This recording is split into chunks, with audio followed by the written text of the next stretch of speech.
ওয়া উম্মিহি ওয়া আবি, যেই মায়ের পেটে 10 মাস আমি ছিলাম, যে মা আমি না ঘরে না গেলে ঘুমায় না, আমি না খেলে মা খেতে চায় না, আমার জন্য আমার মায়ের প্রাণ, আমার মায়ের জন্য আমার প্রাণ, কত ভালোবাসাবাসি। ওই মা আমাকে দেখে চিনবে না,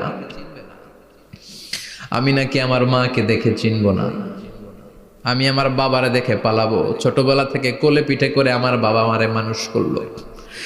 বাবাকে কত ভালোবাসি, বাবার সাথে কত ভালোবাসার গল্প, এই বাবারে দেখে আমি দৌড় দিব, বাবা আমারে দেখে দৌড়াবে। ওয়া সাহিবাতিহি ওয়া বানি, সাহিবা মানে প্রিয়তমা স্ত্রী, যার সাথে এত ভালোবাসা এত খুনসুটি, তারে দেখে আমি পালাবো। ওয়া বানি, আমার সন্তান, যেই সন্তানের জন্য আমি আমার জীবনও দিতে রাজি, ঠিক কিনা? সন্তানকে দেখে আমি দৌড়। আব্বু বলে ডাক দিল, আমি চিনব না।